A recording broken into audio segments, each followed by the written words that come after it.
그래서 4절 우리 한 절씩 교도하도록 하겠습니다. 사람에게 보이려고 그들 앞에서 너희 의를 행하지 않도록 주의하라. 그리하지 아니하면 하늘에 계신 너희 아버지께 상을 받지 못하느니라.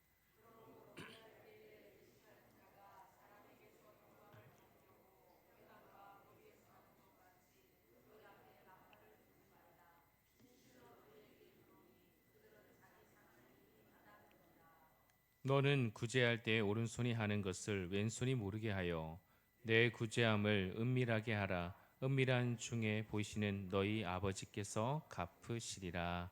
아멘. 할렐루야. 수요예배 나오신 모든 분들을 주의 이름으로 사랑하고 축복합니다. 우리 서로 축복할까요? 사랑하고 축복합니다. 은혜 받으세요. 잘 나오셨습니다. 사랑하는 성도 여러분, 인간은 내가 다른 사람의 눈에 어떻게 보이느냐에 대해서 굉장히 민감하죠. 그래서 다른 사람의 보는 것에 대해서 따라 행동이 바뀌기도 한다는 것입니다. 누가 보고 있을 때는 성실히 일하고 또 친절하게 하죠. 그런데 아무도 없다 생각하면 행동이 조금 바뀌는 게 우리의 모습이 아닌가라고 생각됩니다. 직장 생활할 때도 마찬가지죠. 상사가 있으면 열심히 해야죠. 그렇죠? 상사가 없으면 어떻게 합니까? 열심히 해야죠. 근데 그렇지 않다는 것입니다. 우리가 참 그렇지 않을 때가 많아요. 제가 부교육자 생활할 때도 마찬가지입니다. 담임 목사님 보이면 열심히 해야 됩니다. 안 계시면 열심히 해야 되지만, 네, 마음이 조금 느슨해지는 것은 사실입니다. 아이들의 모습도 마찬가지죠. 엄마 아빠 있으면 이렇게 좀 착하게 굴려고 하는 모습이 있어요. 공부도 나름대로 열심히 하려고 하고, 엄마가 딱 나갔다라는 순간이 되면 자유다 하면서 숨겨놨던 휴대폰을 꺼내요. 또 여러 가지 게임도 하고 좀 마음이 좀 느슨해지기도 하죠. 여러분, 이것은 우리의 삶에 다 있는 것 같습니다. 나를 많이 아는 작은 시골 마을에서 여러분 범죄가 많이 일어날까요? 아니면 대도시에서 범죄가 많이 일어날까요? 여러 가지 당연히 사람이 많으니까 많은 대도시에 사람이 범죄가 많이 일어날 수 있다라고 생각할 수 있겠지만, 또 다른 이유는 뭐냐면 서로를 알기 때문에, 서로를 가까이 알기 때문에 그런 어떤 행동에 있어서 굉장히 주의한다는 거죠. 그러나 익명이 보장되고 누군가가 아무도 보지 않는, 그리고 알아주지도 않고 좀 간섭도 하지 않는 그런 많은 대도시에서, 그런 곳에서는 오히려 더 행동이 때로는 더 무례하거나 또 그것들이 범죄로 이어지는 일들이 더 많다는 것입니다. 우리는 결국 남의 눈치를 보며 사는 존재라는 사실을 부인할 수가 없어요. 그렇다면 우리가 예수 그리스도를 믿는 자가 되지 않았습니까? 우리가 세상과 똑같은 사람으로서 가치관을 가지고 살아간다는 것은 안 될 일이 것입니다. 우리가 그렇다면 거룩한 척하는 영적인 연기자로 살아야 되지 말아야 되죠. 그래서 우리 주님께서는 우리에게 신앙의 대원칙을 우리에게 알려주십니다. 그 원칙이 바로 1절 말씀이에요. 1절 말씀을 같이 다시 한번 읽어볼까요? 시작.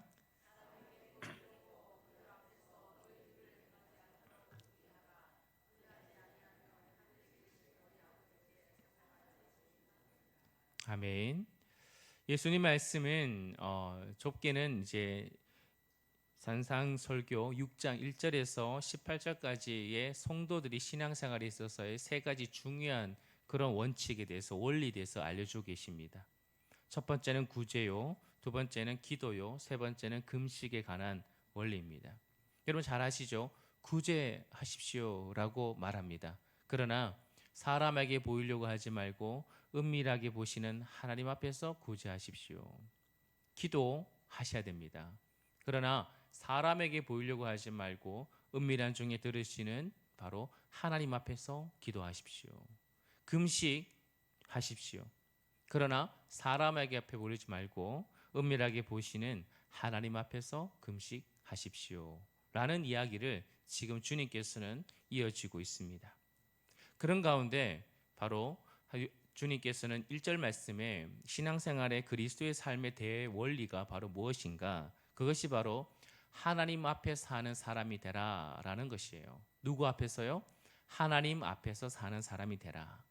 이것을 다른 말로 말하면 하나님을 의식하며 살라는 거예요. 하나님의 임재 앞에 살아라. 24시간 하나님을 보면서 살아라.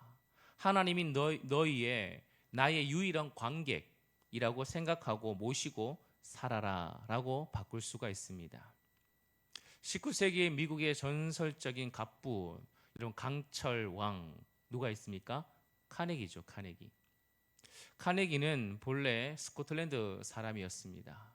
그는 이제 너무나 가난해서 고향을 등지고 미국으로 건너가게 되었습니다. 주당 1달러 20센트에 그렇게 벌면서 피츠버그의 직공의 일을 감당했습니다. 어머니에게 약속했어요. 어머니, 언젠간 부자가 되어서 멋진 사두마차를 끌고 태워드리겠습니다.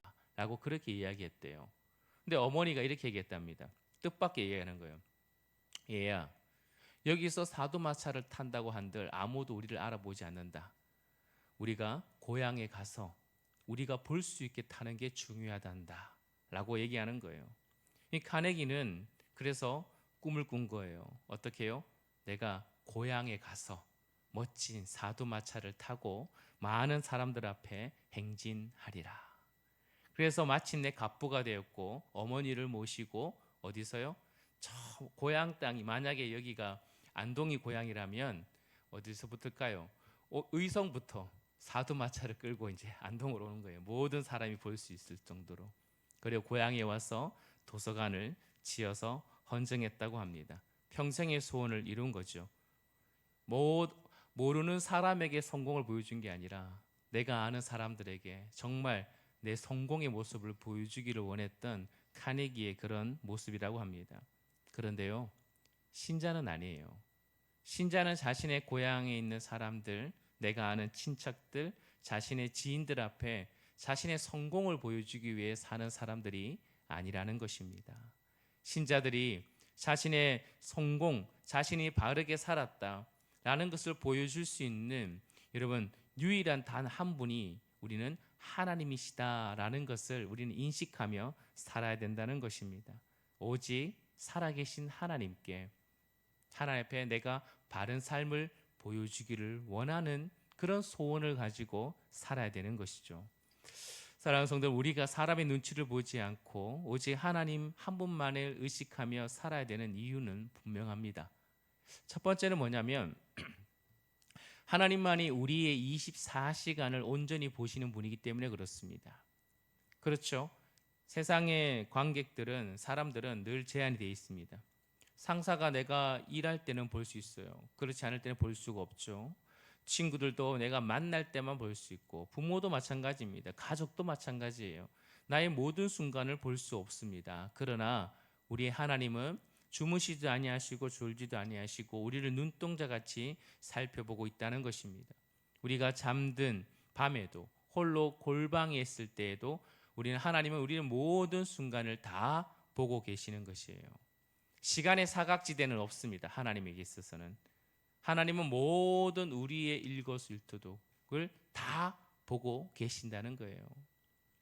두 번째는 또한 하나님은 우리의 속마음과 동기까지 꿰뚫어 보고 계시기 때문에 그렇습니다. 우리는 모두 어느 정도 연기에 익숙합니다. 속으로는 미워하는데도 겉으로는 웃을 수 있어요. 마음은 딴 곳에 있으면서도 거룩한 척 얼마든지 할 수 있어요.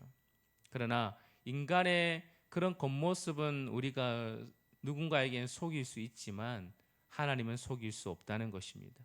열 길 물속은 알아도 한 길 어디를 몰라요? 사람 속은 모른다고 말할 수 있지만 우리 하나님에게는 통하지 않습니다. 하나님은 우리의 행동의 결과뿐만 아니라 그 행동을 하게 된 동기, 속마음까지 다 알고 계시는 우리 하나님이시기 때문에 그렇습니다. 세 번째는 우리 인생의 최종적인 판정, 그 재판관이 누구시냐면 오직 하나님뿐이시기 때문에 그렇습니다.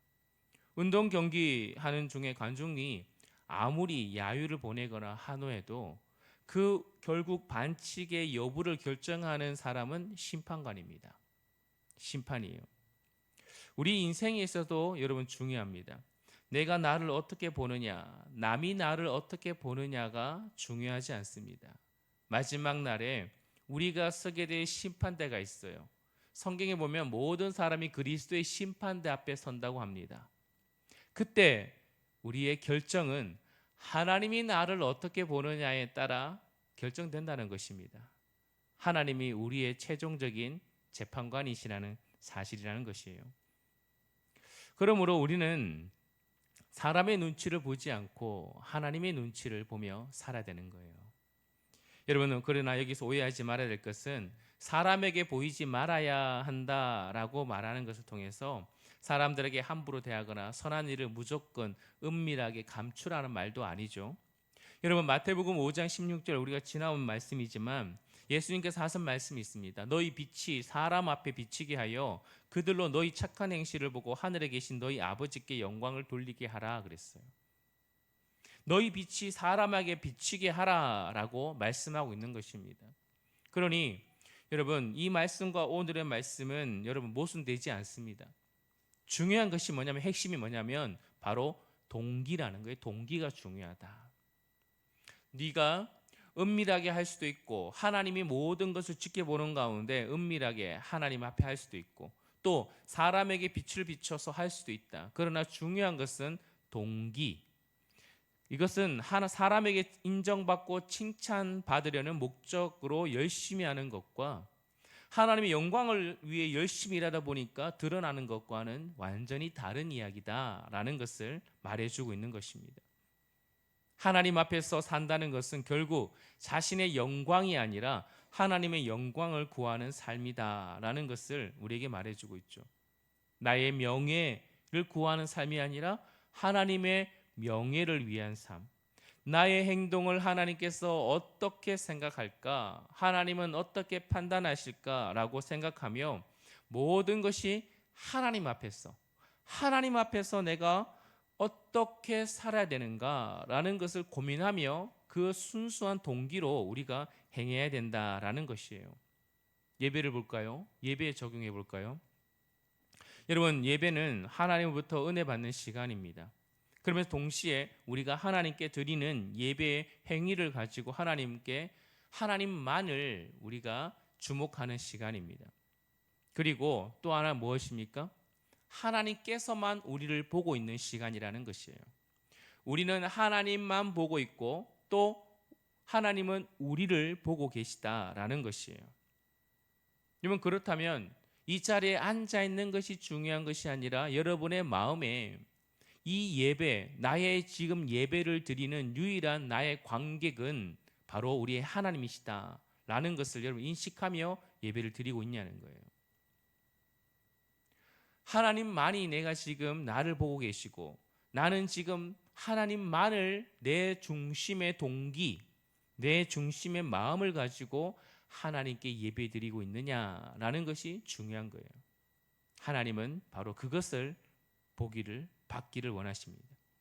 우리의 일상생활도 마찬가지입니다. 가정에서나 부모나 자녀를 대할 때, 학교나 직장에서 여러분 수많은 업무를 처리할 때 내가 정말 내가 잘 보여야 할 분이 누구신가? 상사, 부모, 여러분 그것보다 더 넘어서 내가 모든 자리에 하나님이 나를 지켜보고 있지 않은가라는 그런 인식 속에 우리가 살아야 된다라는 것이에요. 그래서 우리의 신앙의 선배들은 이 정신을 라틴어로 한 문장을 만들었습니다. 담았습니다. 뭐예요? 아시는 거. 하나님 앞에서. 뭡니까? 코람 앞에서. 데오 하나님. 코람 데오. 하나님 앞에서. 하나님 앞에서 살아야 된다라고 그렇게 그 한 문장에 우리를 가르쳐주고 있어요. 여러분 잊지 마십시오. 그래서 늘 이 문장을 기억하시는 거예요. 제가 고신에서 공부를 조금 더 할 때 그 바위에다가 큰 바위에다가 그게 적혀 있었어요. 코람데오 다 이렇게 잊지 말자는 거죠. 중요한 것은 사람 앞에서가 중요한 게 아니에요. 하나님 앞에서. 하나님 앞에서. 누가 보든 보지 않든 하나님 앞에서 내가 과연 어떻게 살아야 되는가. 세상의 화려한 조명과 사람들의 박수갈채에 목매는 인생이 아니라 하나님 앞에서 은밀한 중에서도 나를 보시고 나를 바라보시며 주님의 입가에 미소가 짓고 있는가, 아니면 나를 향해 성령의 탄식함이 있는가 라는 것을 한번 생각해 보시라는 것입니다.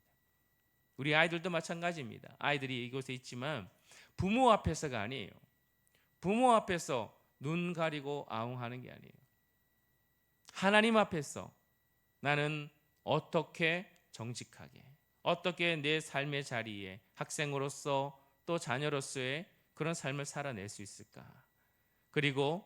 그래서 우리의 유일한 관객이 누구라고요? 하나님. 나를 보여주시고 내가 보여줄 수 있는 유일한 관계, 최고의 관계, 바로 하나님이시라는 것을 인정하는 거죠. 그분이 나의 참된 재판관이라는 사실을 잊지 말아야 되는 것입니다. 나는 세상에 심판받는 자들이 아니에요. 나는 세상 사람들의 평가에 따라 좌우되는 사람이 아니라는 것입니다. 나는 그리스도 앞에서 내가 어떻게 평가받을 것인가, 하나님께 나의 참된 재판관이 되신 그 하나님이 나를 어떻게 보고 있느냐라는 그 생각을 가질 때 우리는 세상의 사람들의 눈초리와 세상 사람들의 눈치에 우리는 자유할 수 있습니다. 어떤 상황 속에 있다 할지라도 하나님 앞에서 내가 어떻게 살아야 될까라는 것을 우리가 늘 묵상한다면 여러분의 삶은 달라질 것입니다. 자세가 달라질 것이죠. 태도가 달라질 것입니다. 여러분, 주님께서는 이 코람데오 정신을 우리의 삶의 가장 구체적인 영역에 가져와서 오늘 또한 알려주고 있습니다. 가장 먼저 말씀하신 게 뭐냐면 바로 구제입니다. 구제. 우리가 사는 세상은 철저하게 유료 사회죠. 유료 사회. 내가 땀 흘려 농사 짓는 것, 내가 공장에서 만든 물건, 내가 회사에서 제공한 노동력으로 다시 돈을 받아 대가로 얻는 것입니다. 유료죠, 유료. 그것이 세상을 지탱하는 경제적인 원리라고 볼 수도 있습니다. 그러나 구제는 뭡니까? 구제는 이 세상의 원리를 거스르는 행동입니다. 구제는 유료입니까? 무료입니까? 무료입니다. 무료. 돈을 받지 않고 물건을 내어주는 것입니다. 대가를 바라지 않고 나의 시간과 노동력을 제공해 주는 것입니다. 세상 사람 눈에는 손해보는 장사라고 생각될 수 있는 일들이 바로 구제이라는 것입니다. 성도 여러분, 우리는 흔히 구제를 여유가 있는 사람, 여유가 있으면 하고 없으면 못하는 것이다 라고 그렇게 생각할 수가 있어요. 마음이 조금 특별하게 너그러운 사람이 할 수 있는 것이다 라고 우리는 생각할 수 있습니다. 그러나 오늘 성경의 본문을 자세히 보십시오. 예수님께서 뭐라고 말씀하십니까? 2절 말씀에 너희가 구제할 마음이 생기거든 이라고 말씀하셨어요. 아니면 2절에서 그러므로 구제할 때라고 말씀하셨어요. 구제할 때라고 얘기하셨죠. 이 말이 무엇입니까? 성도라면 당연히 구제하는 삶을 살아야 된다라는 전제 속에서 이 말씀을 하고 있는 것입니다. 구제는 우리가 해도 좋고 안 해도 좋고 하는 옵션이 아니라는 거예요. 구제는 하나님의 명령입니다. 성도가 마땅히 해야 될 도리라는 것이에요. 여러분, 신명기 15장 7절과 8절 말씀을 한번 같이 읽어볼까요? 시작.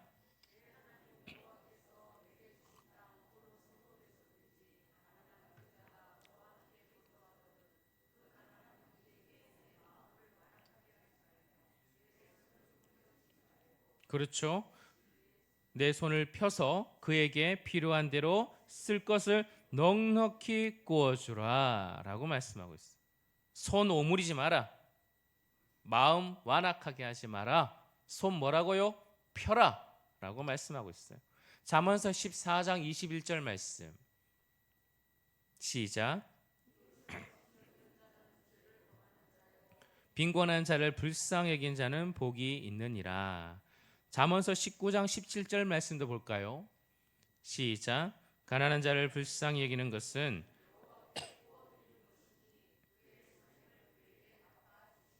아멘. 여러분 놀라운 말씀이죠. 가난한 자를 불쌍히 여기는 것은 누구에게 구워주는 거라고요? 하나님께 구워주는 거예요. 그러면 누가 갚아요? 하나님이 갚아주신대요. 놀라운 비밀입니다. 잠언서 21장 13절 말씀 시작.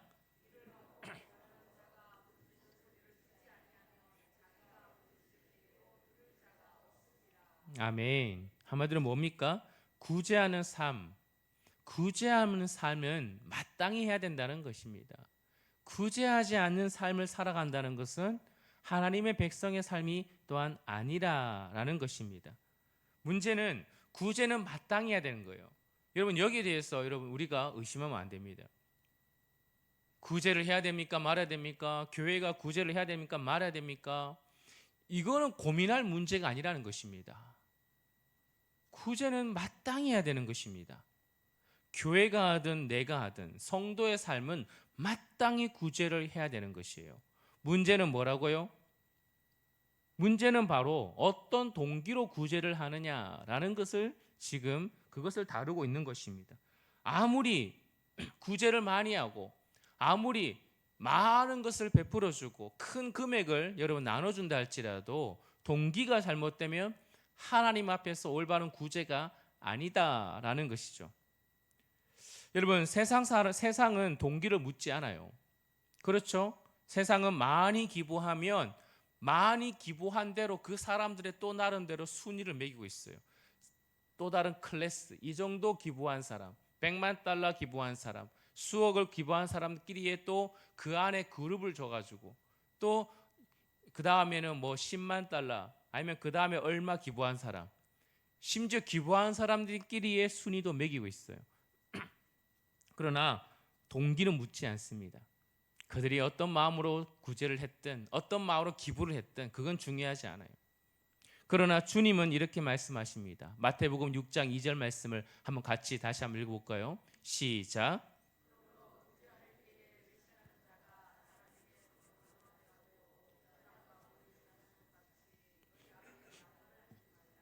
진실로 너에게 이르노니 그들은 자기 상을 이미 받았느니라. 아멘. 이런 뭐라는 거예요? 너희가 구제할 때 외식하는 자가 사람에게서 영광을 받으려고 라고 했어요. 구제를 마땅히 해야 되는데 사람에게 영광을 받으려고 뭐 불지 말라? 나팔 불지 말라는 거예요.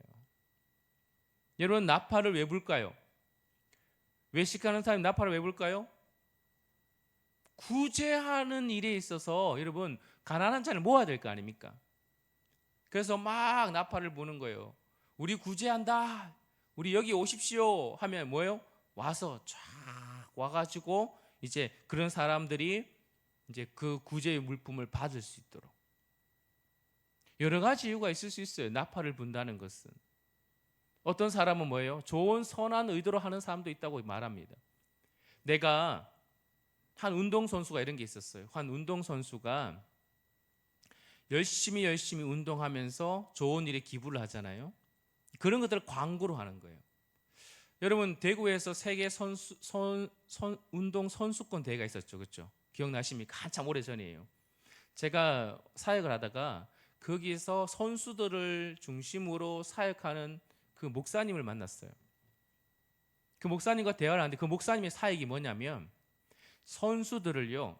선수들을 잘 그 사람들의 뭐랄까 이 선한 동기, 그 인생 스토리, 그 이야기를 필름에 잘 담아서 영상을 잘 담아서 이제 기업가들에게 많은 사람들에게 뭐하냐면 스폰서를 구하는 거예요. 그래서 후원을 받는 거죠. 후원을. 그러면 이 사람들이 기업가들은 후원을 해주고 이 사람들은 그 후원받은 돈으로 또 여러 가지 또 좋은 일들을 많이 할 수 있도록 그 중간에 그 역할을 하는 것이죠. 그런 목사님 그런 사역도 있더라고요. 여러분 그렇게 해서 여러분 이것이 흔히 나팔 부는 걸 수 있죠. 내가 선한 일을 함으로 또 다른 사람들이 또 이걸 보면서 또 많은 사람들이 더 구제하는 일이 선한 일이 일어날 수 있도록 그렇게 할 수도 있다는 것입니다. 근데 중요한 건 뭐냐고요? 이 외식하는 자들에게 있어서는 뭐냐면 가난한 자들을 모이기 위해서 신호를 부었다라고 말하지만 그 중심에 주님은 중심을 봤다는 것입니다. 자기 영광이라는 거예요. 자기 영광. 내가 구제합니다. 오십시오. 라고 말하면서 자기 영광을 드러내기 위해 그렇게 하는 모습에 대해서 나팔 불지 말라라는 것이에요. 오늘날 우리도 그렇지 않습니까? 우리는 나팔 불어요, 안 불러요? 내가 구제합니다 라고 말해요, 안 해요? 안 하죠. 우리는 고상한 사람들이잖아요. 그럼 누구 어떻게 하죠? 나팔수를 대신 딱 이렇게 세워놓지 않습니까? 내 입으로는 차마 말 못하는데 어떻게 언론들이 나를 비출 수 있도록, 주변 사람들이 은근히 내 이야기를 할 수 있을 정도로 그렇게 막 얘기하는 거죠. 여러분, 교회 신문이 있어요. 여러분, 기독신문이라는 게 있는 거 아십니까? 기독신문이 있어요. 저도 이제 우리 교회도 매주마다 한 번씩 받아봅니다. 여러분, 기독신문에 어떻게 하면 글이 올라갈 수 있을까요? 선한 일을 하면 교회가 참 좋은 일들 속에서 아름답게 봉사하는 가운데 그것이 자연스럽게 드러나는 것이 있을 수 있어요. 사람에게 빛을 비추어라는 그런 것. 우리가 선한 일을 하고 귀한 일을 하는 가운데 자연스럽게 사람들이 와서 주목이 되고 그 일들이 하나님의 영광이 되는 일로 드러나는 경우가 그렇게 기사에 실릴 수도 있어요.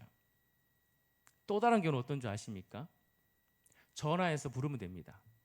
우리 교회 이거 행사하니까 와서 취재 좀 해주세요. 기독신문에 한 줄 올려주세요.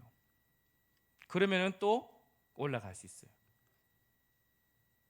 여러분, 나팔 부는 게 어떤 거예요? 첫 번째예요, 두 번째예요? 두 번째죠. 그런 거예요. 그런 거예요.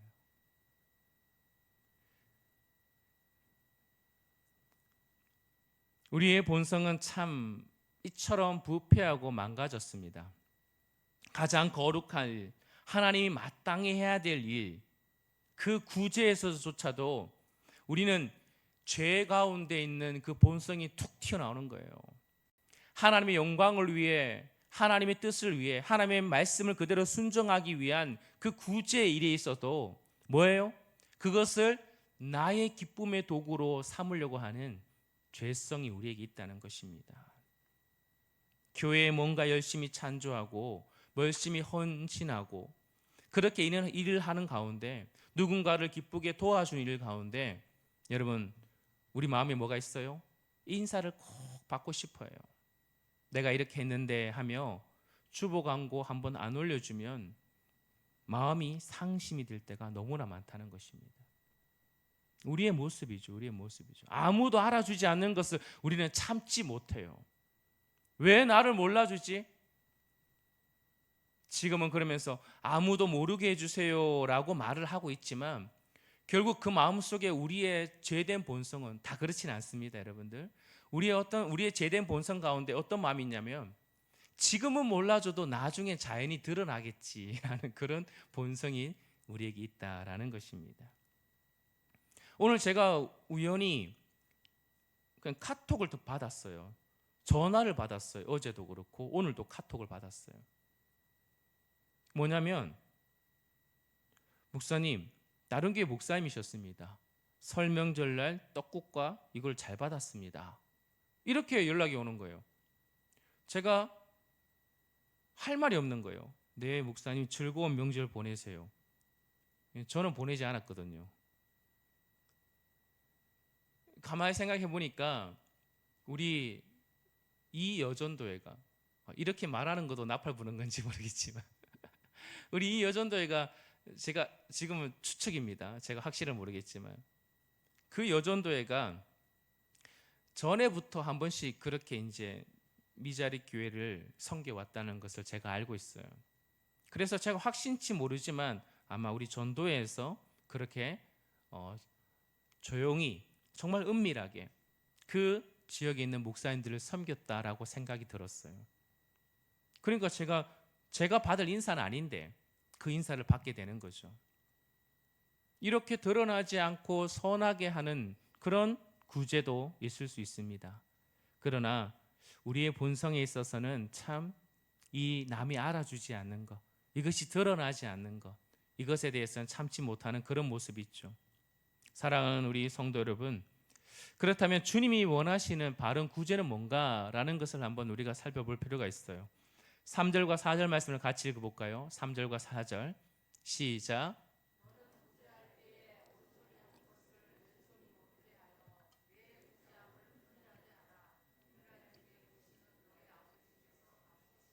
아멘. 주님께서 구제할 때 그러므로 어떻게 하라고요? 은밀하게 하라라는 거예요. 은밀하게 하라. 다른 말로 말하면 다른 사람 알지 못하게 하라라는 거예요. 낱말은 누가 듣습니까? 새가 듣죠. 반말은요, 쥐가 들어요. 그러므로 뭐라는 거예요? 쥐도 새도 모르게 하라는 거예요. 구제를 할 때. 근데 여러분 생각해 보세요. 오른손 여기, 저는 오른손 여기입니다. 오른손이 하는 일을 왼손이 모르게 한다. 가능해요? 오른손도 내 몸이고 왼손도 내 몸이거든요. 이거 어떻게 가능합니까? 이게 무슨 말이죠? 이것은 단순히 다른 사람이 모를 정도로 은밀하게 하라는 것을 뛰어넘어 뭐냐면 나 자신도 모르게 하라는 거예요. 나 자신도 모르게 하라. 어떻게 내가 한 일을 내 자신도 모르게 할 수 있습니까? 우리는 내가 베푼 선행을요, 뭐 하고 있어요? 아무도 모르는 게 말한다고 하지만 여러분 어디다 쓰고 있어요? 마음의 장부에 써놓고 있잖아요. 내가 이거 했대.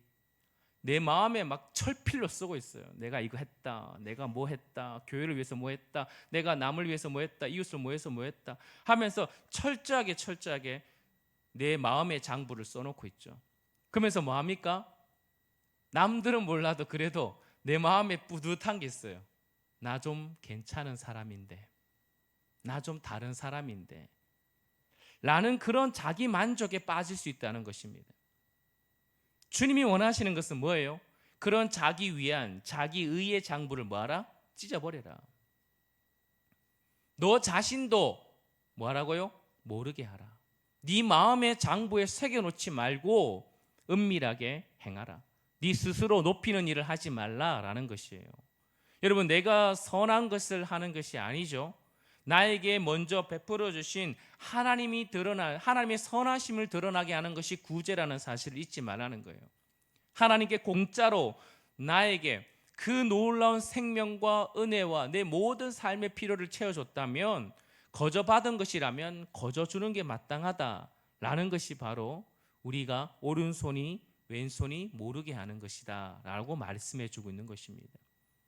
우리가 구제하는 일, 다른 말로 자선하는 일들은 우리가 주님을 닮아가는 일입니다. 거저 받았잖아요. 여러분, 거저 받았습니다. 여러분, 그러므로 말미암아 나도 다른 사람에게 돈을 받지 않고 내 시간과 능력을 거저 줄 수 있는 사람이 되어야 된다라는 것입니다. 그것이 바로 하나님 보시기에 바른 구제다라는 것이에요. 여러분, 잊으면 안 됩니다. 여러분, 마지막으로 제가 말씀드릴 게 뭐냐면, 우리가 기억해야 할 것이 있습니다. 돈을 버는 게 쉬워요, 어려워요? 어렵죠. 어렵습니다. 그런데 여러분, 더 어려운 게 뭔지 아십니까? 돈을 쓰는 것입니다. 돈을 잘 쓰는 건 훨씬 더 어렵습니다. 의롭지 않는 방법으로 돈을 버는 것은 죄입니다. 그러나 여러분, 기억하셔야 됩니다. 의롭지 않게 돈을 사용하는 것도 죄입니다. 자신이 벌었다고 해서 자신만을 위해, 자기 가족만을 위해 돈을 사용하는 것도 죄입니다. 하나님께서 우리에게 돈을 벌 수 있는 건강과 재능과 직업을 주신 것은 단순히 내 가족과 내 삶과 내 자자손손 크게 먹고 살려고 우리에게 부어주신 것이 아니라는 것이에요. 우리의 돈을 충분하게 잘 이웃에게 흘려보내는, 이것은 선택이 아니라 그랬어요. 이것은 하나님의 명령이라는 것입니다. 왜 구약에서 끊임없이 너희가 객과 고아와 가부를 위해서 밭에 모퉁이를 남겨두고 그들을 위해서 먹을 것을 주고, 왜 그렇게 한 줄 아십니까? 너희들이 정말 하나님을 사랑하고 이웃을 사랑하는 증표가 거기에 담겨 있다는 거예요. 사실 그들이 이렇게 함으로 법적으로 명령적으로 해놓음으로 말미암아 그들이 하나님의 참된 자녀라는 사실을 드러날 수 있는 길을 오히려 더 하나님께서 열어 주신 것이라는 것입니다. 그러므로 해도 되고 안 해도 되고 문제가 아닙니다. 얼마나 해야 됩니까? 그건 중요하지 않습니다. 그건 여러분의 신앙의 양심과 그런 신앙의 분량에 따라 하시면 되는 거예요. 그러나 하고 안 하고 문제가 아니라 중요한 것은 무엇이냐면 동기라는 거예요. 동기. 양보다는 동기. 나의 만족과 누군가에 드러나기 위한 것이 아니라 오직 하나님의 영광, 하나님께 거저 받았으니 거저 돌려주는 그 바른 자세로 하나님 앞에서 고람되어 정신으로 하나님 앞에서 한다는 사실을 잊지 말고 순수하게 하나님의 그 일들을 행하며 이웃에게 그들을 위해 구제할 수 있도록 우리가 살아야 된다는 것입니다. 사랑하는 성도 여러분, 인간은 끊임없이 사람의 관객을 의식하며 나팔을 불고 싶어 합니다. 그러나 기억하십시오. 사람의 박수는 금방 사라집니다. 그 칭찬은 우리를 교만하게 할 뿐입니다. 우리의 유일한 관객은 하나님 한 분으로 족합니다. 하나님 한 분만으로. 여러분, 하나님께 온전히 우리가 보여줄 수 있는 그런 삶을 우리가 살아야 됩니다. 선한 일 많이 하십시오. 그러나 여러분 마음의 장부까지 다 찢어버리십시오. 오직 여러분의 이름은 하나님의 생명책에 기록된 것을 더 기뻐하시기를 축복합니다. 여러분 마음의 장부에 찢어버리고 사람에게 장부에 찢어버린다면 어디에 기록되어 있다고요? 하나님의 생명책에. 우리의 말과 우리의 행함 속에 하나님이 다 기억하고 있어요. 그게 더 기쁨입니다. 그게 더 감사고요. 그러므로 거저 받았으니 거저 돌려줌으로 말미암아 은밀하게 보시는 우리 주님께서 여러분에게 갚으시는 그 하늘의 축복이 여러분의 있기를 주의 이름으로 축복합니다. 우리 시간에 찬양하며 기도하는 시간 가질까요?